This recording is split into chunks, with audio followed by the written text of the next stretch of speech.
ॐ नमो भगवते वासुदेवाय। ॐ नमो भगवते वासुदेवाय। ॐ नमो भगवते वासुदेवाय। श्रीमद्भागवत गीता যথাযথ ষোড়শ অধ্যায় দৈবাসুর সম্পদ বিভাগ যোগ শ্লোক 1 থেকে 3। श्रीभगवानुवाच अभयं सत्त्वसंशुद्धि ज्ञानयोगव्यवस्थिति दानं दमं च जगच्छ श्रद्धस्तपयार्जवम् अहिंसा सत्तमक्रोधः त्याग शान्तिरपैशुनाम् दया भूतेषु लुप्ताम् माधवं रीरचापलाम् तेजोक्षमाधृतिषु च अद्रोह नतिमानिता भवन्ति सम्पदं दैवीम् अभिजातस्य भारत।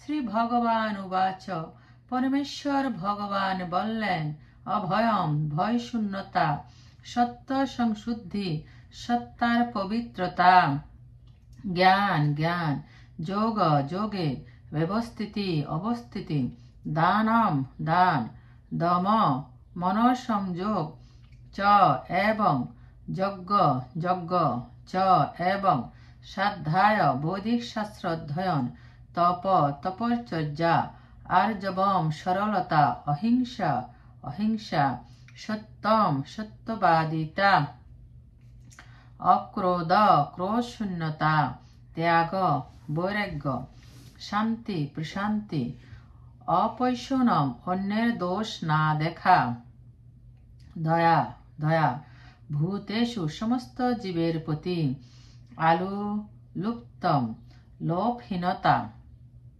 মার্দভম মৃদুতা রি লজ্জা অচাপলম অচপলতা তেজ তেজ ক্ষমা ক্ষমা ধৃতি ধৈর্য শোষম শুচিতা অদ্রোহ মাৎসর্যহীনতা না অতিমানিতা অভিমান শূন্যতা ভবন্তি হয় সম্পদম সম্পদ দৈবীম দিব্য অভিজাতস্য জাত ব্যক্তির ভারত হে ভারত। অনুবাদ পরমেশ্বর ভগবান বললেন হে ভারত ভয় শূন্যতা সত্তার পবিত্রতা পারমাত্মিক জ্ঞানের অনুশীলন দান আত্মসংযম যজ্ঞ অনুষ্ঠান বৈদিক শাস্ত্র অধ্যয়ন তপশ্চর্যা সরলতা অহিংসা সত্যবাদিতা ক্রোধ শূন্যতা বৈরাগ্য শান্তি অন্যের দোষ দর্শন না করা সমস্ত জীবে দয়া লোভহীনতা মৃদুতা লজ্জা অচপলতা তেজ ক্ষমা ধৈর্য শৌচ মাৎসর্য শূন্যতা অভিমান শূন্যতা এই সমস্ত গুণগুলি দিব্য ভাব সমন্বিত ব্যক্তিদের মধ্যে দেখা যায়। তাৎপর্য পঞ্চদশ অধ্যায়ের শুরুতে অসৎ বিক্ষোভত এই জড়জগতের বর্ণনা করা হয়েছে। তার শাখা মূলগুলিকে জীবের মঙ্গলজনক ও অমঙ্গলজনক বিভিন্ন কর্মের সঙ্গে তুলনা করা হয়েছে। নবম অধ্যায়ে দেব ও অসুরদের কথা বর্ণনা করা হয়েছে। এখানে বৈদিক রীতি অনুসারে সাত্ত্বিক কর্মকে মুক্তিপ্রদ মঙ্গলজনক কর্ম বলে বর্ণনা করা হয়েছে। এই প্রকার কার্যকলাপকে দৈবী প্রকৃতি বলে অভিহিত করা হয়। যারা দৈবী প্রকৃতিতে অধিষ্ঠিত তারা মুক্তির পথে অগ্রসর হন। পক্ষান্তরে যারা রাজসিক ও তামসিক কর্ম করছে তাদের পক্ষে মুক্তি লাভের কোন সম্ভাবনা নেই। তারা হয় এই জড়জগতে মনুষ্যরূপে অবস্থান করবে, নয়তো অধগামী হয়ে পশু জীবন বা আরো নির্মতর জীবন লাভ করবে। এই ষোড়শ অধ্যায়ে ভগবান দৈবী প্রকৃতি তার গুণাবলী এবং আসরিক প্রবৃত্তি তার গুণাবলীর বর্ণনা করেছেন। এই সমস্ত গুণের সুবিধা ও অসুবিধার কথাও তিনি ব্যাখ্যা করেছেন। অভিজাতস্য শব্দটি যার এখানে অনুবাদ হচ্ছে দিব্য গুণে যার জন্ম হয়েছে, তার উল্লেখ অত্যন্ত তাৎপর্যপূর্ণ। দিব্য পরিবেশে সন্তান উৎপাদনের পন্থা বৈদিক শাস্ত্রের গর্ভধান সংস্কার নামে পরিচিত। পিতা মাতা যদি দিব্য গুণ সমন্বিত সন্তান কামনা করেন, তাহলে তাদের মানব জীবনের জন্য অনুমোদিত 10টি নিয়ম মেনে চলতে হবে।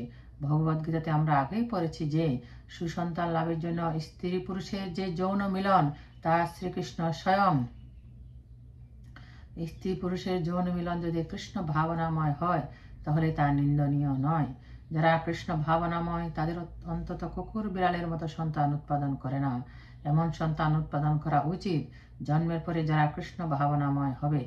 সেটি হচ্ছে কৃষ্ণ ভাবনার নিমগ্ন পিতামাতার সন্তান রূপে জন্মগ্রহণ করার সৌভাগ্য। বর্ণাশ্রম ধর্ম নামক সমাজ ব্যবস্থা যা সমাজকে 4টি বর্ণে ও 4টি আশ্রমে বিভক্ত করেছে, তার জন্ম অনুসারে মানব সমাজকে বিভক্ত করার জন্য নয়। এই বিভাগ হয়েছে শিক্ষাগত যোগ্যতা ও গুণ অনুসারে। সমাজের শান্তি ও সমৃদ্ধি বজায় রাখাই হচ্ছে তার উদ্দেশ্য। এখানে যে সমস্ত গুণাবলীর উল্লেখ করা হয়েছে তাদের দিব্য গুণ বলে বর্ণনা করা হয়েছে, যা দিব্য জ্ঞান লাভের পথে মানুষকে এগিয়ে নিয়ে যায়, যার ফলে সে জড় জগতের বন্ধন থেকে মুক্ত হতে পারে। বর্ণাশ্রম ব্যবস্থায় সন্ন্যাসীকে সমাজের শীর্ষস্থানীয় বা সমাজের সকল শ্রেণীর গুরু বলে গণ্য করা হয়েছে। ব্রাহ্মণকে ক্ষত্রিয়, বৈশ্য, শূদ্র সমাজের এই 3টি বর্ণের গুরু বলে গণ্য করা হয়েছে। কিন্তু সন্ন্যাসী, যিনি এই সমাজের সর্বোচ্চ শিষ্যে অধিষ্ঠিত, তিনি ব্রাহ্মণদের গুরু। সন্ন্যাসীর প্রথম যোগ্যতা হচ্ছে ভয়শূন্যতা, কারণ সন্ন্যাসীকে সব রকম সহায় সম্বলহীন হয়ে কেবলমাত্র পরম পুরুষোত্তম ভগবানের কৃপার উপর নির্ভর করে তাকে একলা থাকতে হয়। সমস্ত যোগাযোগ ছিন্ন করার পরও যদি তিনি মনে করেন সম্পর্ক ছিন্ন করার পরে কে আমায় রক্ষা করবে, তাহলে তার পক্ষে সন্ন্যাস আশ্রম গ্রহণ করা উচিত নয়। তাকে সম্পূর্ণভাবে বিশ্বাস করতে হবে যে শ্রীকৃষ্ণ বা পরম পুরুষ ভগবান পরমাত্মা রূপে সর্বদাই তার হৃদয়ে রয়েছেন। তিনি সর্বদাই সবকিছু দর্শন করছেন এবং তিনি হৃদয়ের সমস্ত বাসনাগুলির কথা জানেন। এভাবেই তাকে ধীর প্রত্যয় সম্পন্ন হতে হয় যে পরমাত্মা রূপে শ্রীকৃষ্ণ তার শরণাগত জীবের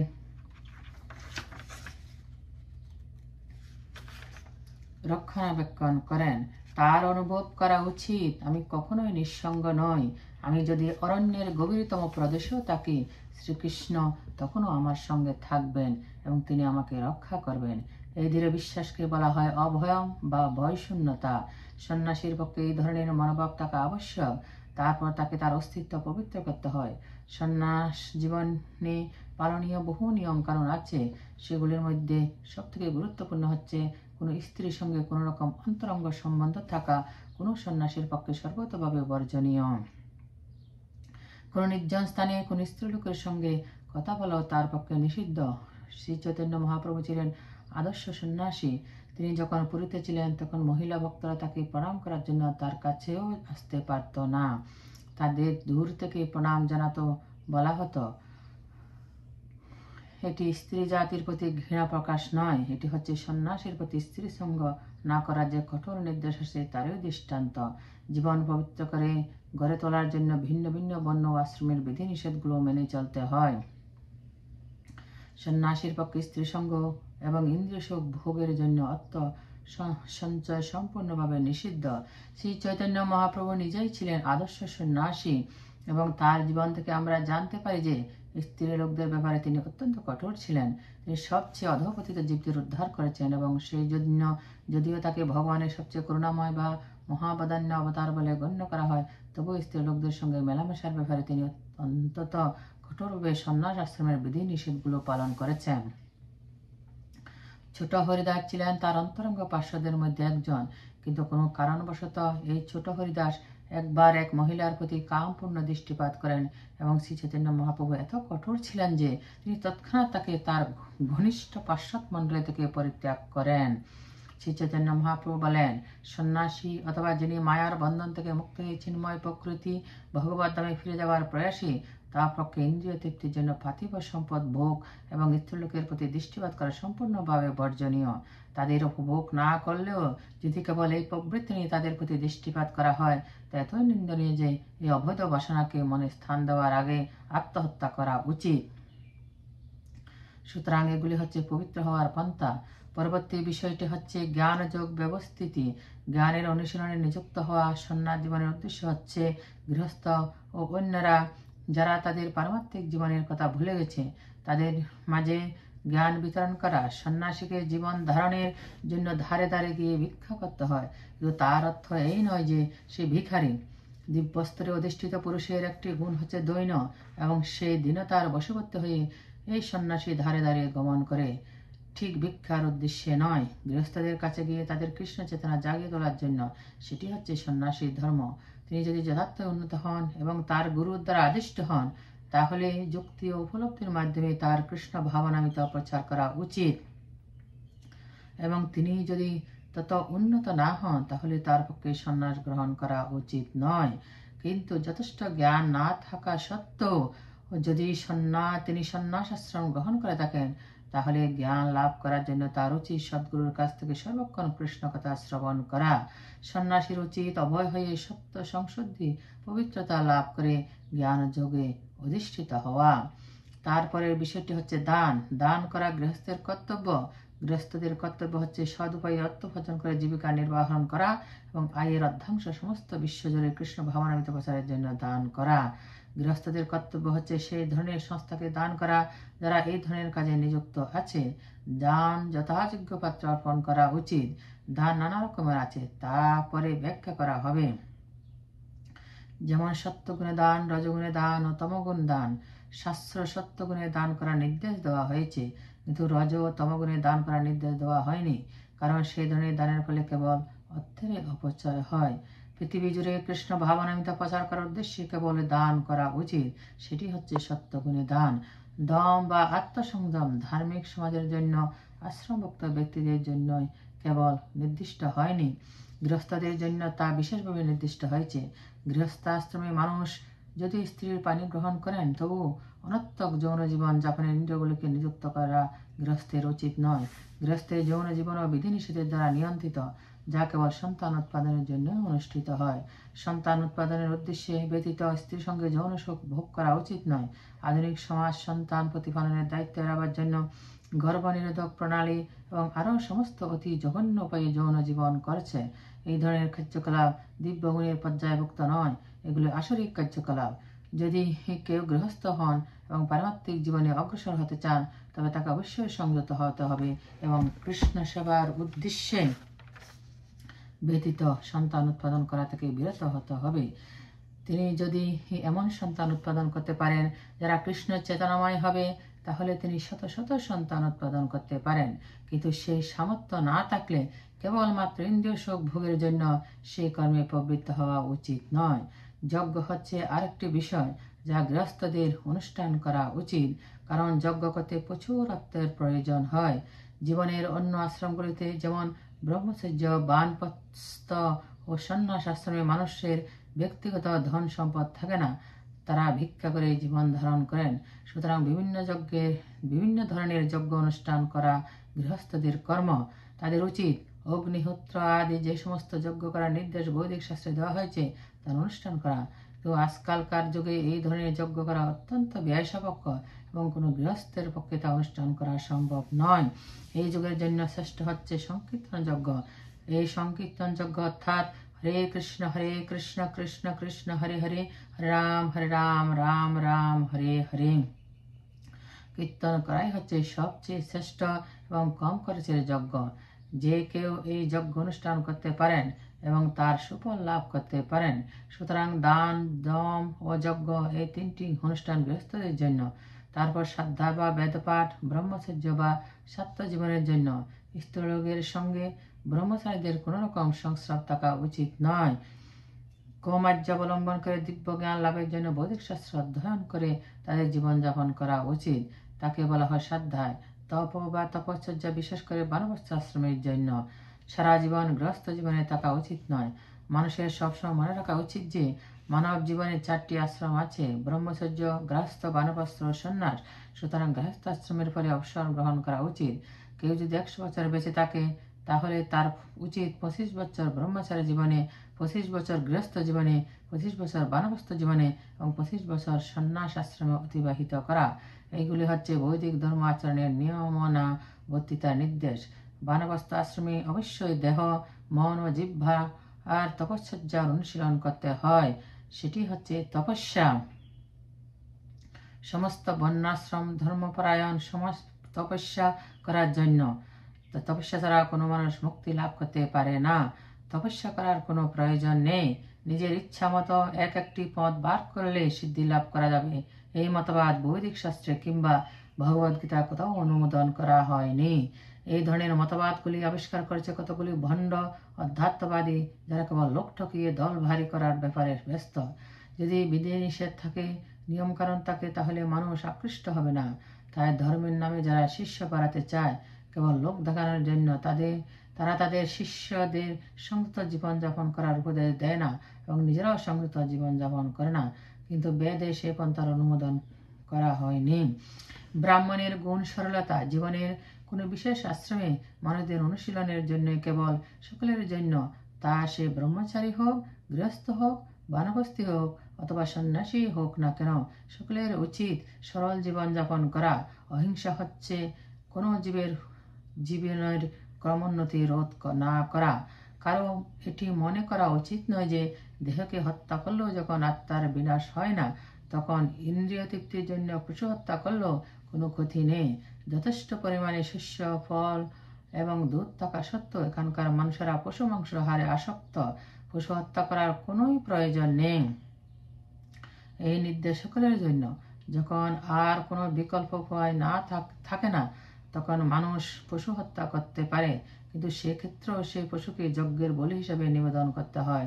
সে যাই হোক, মানুষের জন্য যথেষ্ট খাদ্য রয়েছে। যারা আত্মতত্ত্ব জ্ঞান লাভের পথে উন্নতি সাধন করতে চান, তাদের পক্ষে পশু হত্যা করা উচিত নয়। যথার্থ অহিংসা হচ্ছে কারো জীবনের প্রগতি রোধ না করা। বিবর্তনের মাধ্যমে পশুরাও এক পশুদেহ থেকে অন্য পশুদেহে দেহান্তরিত হয়ে এগিয়ে চলেছে। যদি কোনো এক বিশেষ পশুকে হত্যা করা হয়, তবে তার প্রগতি বাধাপ্রাপ্ত হয়। কোনো পশু যখন কোনো নির্দিষ্ট শরীরে কোনো নির্দিষ্ট কাল অবস্থানের মেয়াদ থাকে, তখন যদি তাকে অপরিণত অবস্থায় হত্যা করা হয়, তাহলে তাকে বাকি সময়টি পূর্ণ করে উন্নতর প্রজাতিতে উন্নীত হওয়ার জন্য আবার সেই শরীর প্রাপ্ত হতে হয়। সুতরাং কেবলমাত্র জিহ্বার তৃপ্তির জন্য ওদের প্রগতি রোধ করা উচিত নয়। একে বলা হয় অহিংসা।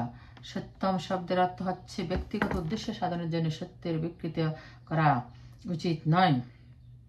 বৈদিক শাস্ত্রে কতগুলি অতি কঠিন অধ্যায় আছে, কিন্তু তার অর্থ বা উদ্দেশ্য সম্বন্ধে শিক্ষা লাভ করতে হবে সদ্গুরুর কাছ থেকে। বেদ উপলব্ধি করবার এটি হচ্ছে পন্থা। শ্রুতির অর্থ হচ্ছে যে তার নির্ভরযোগ্য সত্য থেকে শ্রবণ করতে হবে। ব্যক্তিগত উদ্দেশ্য সাধনের জন্য তার কতগুলি আক্ষরিক ব্যাখ্যা করা উচিত নয়।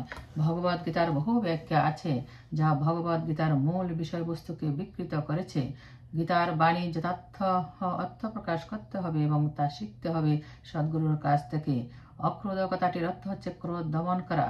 ক্রোধের উদ্বেগ হলেও সহিষ্ণু হয়ে তা দমন করতে হবে, কারণ একবার ক্রোধ হলে সমস্ত শরীর কলুষিত হয়ে যায়। ক্রোধ হচ্ছে রজগুণ ও কামের পরিণতি। সুতরাং যিনি অপাকৃত স্তরে অধিষ্ঠিত, তার পক্ষে ক্রোধ দমন করা অবশ্য কর্তব্য। অপৈশুনম অর্থ হচ্ছে অনর্থক অপরের দোষ দর্শন না করা অথবা তাদের সংশোধন করা থেকে বিরত থাকা। অবশ্য একটি চোরকে চোর বলা পরনিন্দা নয়, কিন্তু একজন সাধুকে চোর বলা মস্ত বড় অপরাধ। বিশেষ করে যিনি পারমার্থিক জীবনে অগ্রসর হচ্ছেন, তার পক্ষে অর্থ বিনয়ী হওয়া এবং কোনো অবস্থাতে কোনো জঘন্য কর্ম না করা। অচাপলম কথাটি অর্থ হচ্ছে কোনো প্রচেষ্টাতেই উত্তেজিত বা নিরাশ না হওয়া। কোনো কোনো প্রচেষ্টায় ব্যর্থতা আসতে পারে, কিন্তু সেই জন্য দুঃখিত হওয়া উচিত নয়। ধৈর্য দৃঢ় প্রত্যয়ের সঙ্গে এগিয়ে যেতে হবে। এখানে তেজ শব্দটি ব্যবহার করা হয়েছে ক্ষত্রিয়দের জন্য। ক্ষত্রিয়ের ধর্ম হচ্ছে অত্যন্ত শক্তিশালী হয়ে দুর্বলকে রক্ষা করা। তাদের তথাকথিত হিংসার নীতি অবলম্বন করা উচিত নয়। যদি হিংসার প্রয়োজন হয় তাহলে তাদের তা প্রদর্শন করতে হবে, কিন্তু শত্রুকে দমন করতে পারলে কোনো কোনো ক্ষেত্রে দয়া প্রদর্শন করাও চলতে পারে। সামান্য দোষ ত্রুটি ক্ষমা করা যেতে পারে। শৌচম অত্যশুচিতা কেবল দেহ বা মনেরই নয়, আচরণেও মানুষকে শুদ্ধি হতে হবে। এটি বিশেষ করে বৈশ্যদের জন্য। তাদের কালোবাজারি করে অর্থ উপার্জন করা উচিত নয়। নাতিমানিতা অর্থাৎ অভিমান শূন্যতা বা সম্মানের আকাঙ্ক্ষা না করা শুদ্ধদের বেলায় প্রযোজ্য। যারা বৈদিক নির্দেশ অনুসারে চতুর্বর্ণের সর্বনিম্ন অনর্থক দম্ভ বা অভিমানে তাদের মত্ত হওয়া উচিত নয়। তাদের উচিত তাদের নিজস্ব স্থিতাবস্থা বজায় রাখা।